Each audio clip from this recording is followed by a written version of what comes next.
शब्दाच्या जातीमधला चौथा प्रकार बघतोय आपण. पहिल्यांदा आपण बघितलं होतं नाम, दुसऱ्यांदा बघितलं सर्वनाम,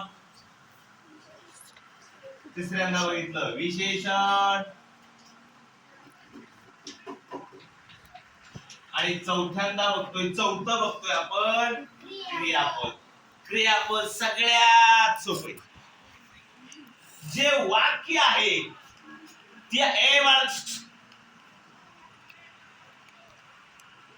जे वाक्य कोणतं बी त्या वाक्यामध्ये कशाची क्रिया घडत आहे.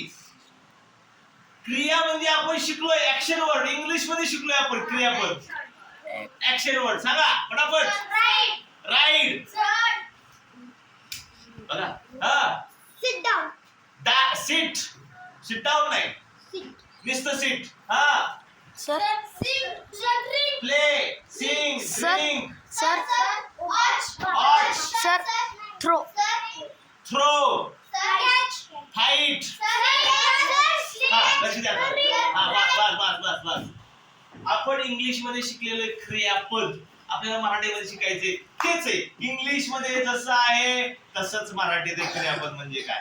क्रियापद म्हणजे जे वाक्य दिलेलं आहे त्या वाक्यामध्ये कोणती क्रिया चालू आहे, कोणती क्रिया चालू आहे त्याला म्हणायचं क्रियापद. कळलं. इंग्लिश मध्ये सुद्धा आय एम रनिंग याच्यामध्ये क्रियापद कोणतं आहे इंग्लिश मधलं रनिंग. तसंच मराठीत आहे. काय अवघडलं बघूया. आता बघा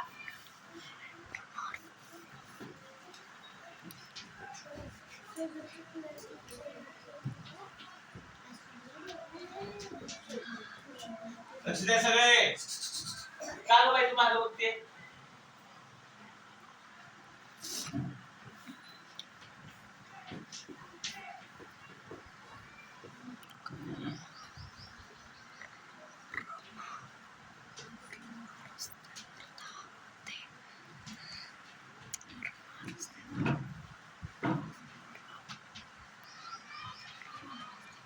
लक्ष द्या. एकदम सोपे. क्रियापद एकदम सोपे. काही अवघड नाही. बघा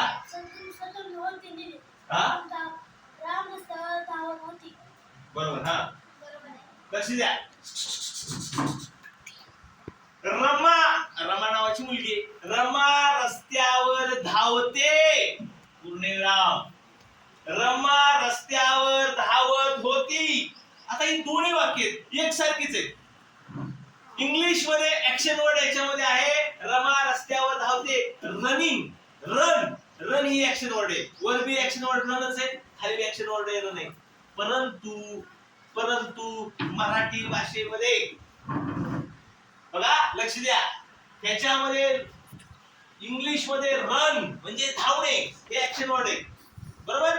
आणि याच्यामध्ये सुद्धा रन ही ऍक्शन वर्ड आहे, परंतु त्या पुढे आणखी एक शब्द आहे होती. मग मराठीमध्ये क्रियापद म्हणजेच ऍक्शन वर्ड. ध्यान ठेवा. क्रियापद म्हणजेच ऍक्शन वर्ड. रमा रस्त्यावर धावते. धावण्याची क्रिया आहे. या वाक्यामध्ये धावण्याची क्रिया चालू आहे म्हणून पहिल्या वाक्यामध्ये धावते हे क्रियापद आहे की नाही. आता दुसऱ्या वाक्यामध्ये क्रिया कशाची चालू आहे बघू आपण. एकदम सोपे. काय टेन्शन नाही. त्यांच्या समोर लक्ष द्यायचं. रमा रस्त्यावर धावत होती. इथं सुद्धा धावण्याची क्रिया चालू आहे, परंतु क्रियापद धावणे नाही. का नाही? कारण इथं दोन क्रिया चालू आहेत. एक धावण्याची क्रिया चालू आहे आणि दुसरी एक क्रिया चालू आहे तिची होण्याची. तिथं होण्याची. कुठं होण्याची? रस्त्यावर. इथं दोन क्रिया चालू आहेत, इथं एकच क्रिया चालू आहे. रमा रस्त्यावर धावते. या पहिल्या वाक्यामध्ये रमा रस्त्यावर धावते एकच क्रिया चालू आहे म्हणून जी एकच क्रिया चालू आहे ती झालं क्रियापद मराठीमध्ये. दुसरं रमा रस्त्यावर होती या वाक्यामध्ये दोन क्रिया चालू आहेत. तुझं लक्षच नाही, नको देऊ तू लक्ष, तसाच धर राहतो.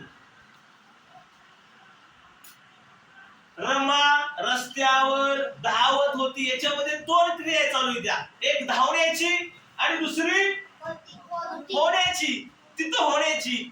म्हणून वाक्यामध्ये जर दोन क्रिया होत असतील तर त्यातलं शेवटचं जे आहे त्याला क्रियापद म्हणतात. इथं एकच क्रिया घडती या धावण्याची, तेच क्रियापद. जर दोन क्रिया घडत असत्या, रमा रस्त्यावर धावत होती, धावण्याची आणि होण्याची, म्हणजे शेवटचं क्रियापद दुसरं क्रियापद. बऱ्याच वेळा क्रियापद हे वाक्याच्या शेवटी येतं. आता इथं होती हे सुद्धा शेवटीच आहे, परंतु कधी कधी वाक्याच्या मध्ये सुद्धा येऊ शकतो, पण ते कधीतरीच येतं.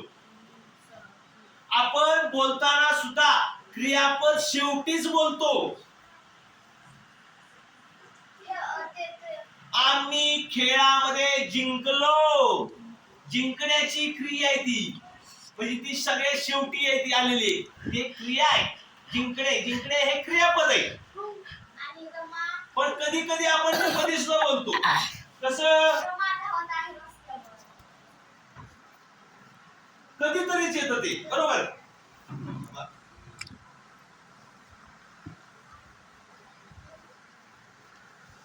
एक शेतकरी होता गरीब. बघा, एक शेतकरी होता गरीब. याच्यामध्ये बरीच मुलं म्हणतात सरांनी सांगितलंय की क्रियापद हे शेवटी येतं. मी तुम्हाला पहिल्यांदा क्रियापद शेवटी येतं असं म्हणलेलं नाही. मी काय म्हणले, क्रियापद म्हणजे कोणती क्रिया आहे, कोणती क्रिया आहे त्याला म्हणतात क्रियापद. कधी कधी दोन क्रियापद जोडून येतात, त्यावेळेस दुसरं जे असतं त्याला क्रियापद म्हणतात. मगाशी सांगितलं मी तुम्हाला, बरोबर.